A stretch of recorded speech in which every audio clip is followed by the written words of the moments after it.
మిగతా డీటెయిల్స్ చూద్దాం. YCP senior నేత రాజ్యసభ ఎంపీ వైవి సుబ్బారెడ్డి పిటిషన్పై నేడు హైకోర్టులో విచారణ జరగనుంది. వైసీపీ శ్రేణులను లక్ష్యంగా చేసుకుని కూటమి పార్టీ నేతలు ప్రతీకార దాడులకు పాల్పడుతున్నారంటూ ఆయన హైకోర్టును ఆశ్రయించారు. ఎన్నికల ఫలితాల తర్వాత నుంచి హింసాత్మక దాడులు కొనసాగుతూనే ఉన్నాయని పేర్కొన్నారు.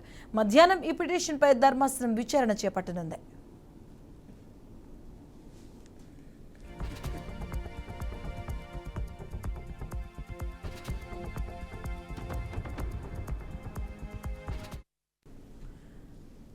వైసీపీ సీనియర్ నేత ఎంపీ వైవి సుబ్బారెడ్డి హైకోర్టులో పిటిషన్ వేశారు. వైసీపీ పైన టీడీపీ కూటమి నేతలు దాడులకు పాల్పడుతున్నారంటూ హైకోర్టులో ఆయన పిటిషన్ దాఖలు చేయడం జరిగింది. ఈ రోజు మధ్యాహ్నం పిటిషన్ అయితే విచారణకు రాబోతుంది. దీనికి సంబంధించిన పూర్తి అప్డేట్స్ మా కరెస్పాండెంట్ శ్రీనివాస్ మరిన్ని వివరాలు అందిస్తారు. శ్రీనివాస్.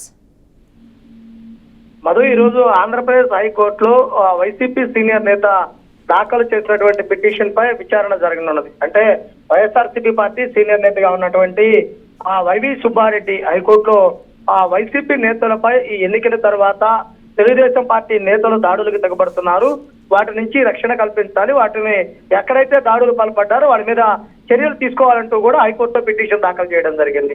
అంటే ముఖ్యంగా చూసినట్లయితే కనుక ప్రభుత్వం మారిన తర్వాత నూతన ప్రభుత్వం ఏర్పడటానికి ముందు జరిగినటువంటి దాడులు ఏవైతే ఉన్నాయో వాటన్నిటిని ఒక 3-4 వాటిని క్రోడీకరించి పిటిషన్ దాఖలు చేయడం జరిగింది. ఇటు మంగళగిరి ప్రాంతంలో ఒక యువకుడిని కొట్టి నారా లోకేష్ ఫ్లెక్సీకి కాళ్ళకి దండం పెట్టించినట్లు, అలానే కర్నూలు జిల్లాలోను అలానే నెల్లూరు జిల్లాలోను జరిగినటువంటి దాడులు వీటన్నిటినీ కూడా ఉదాహరిస్తూ కూడా హైకోర్టులో పిటిషన్ దాఖలు చేయడం జరిగింది.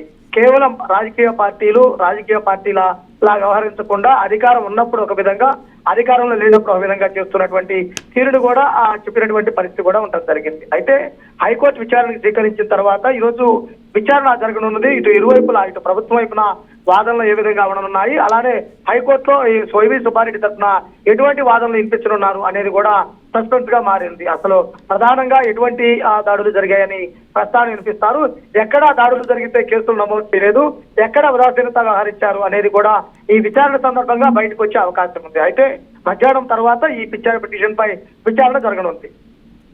Right, thank you Srinivas.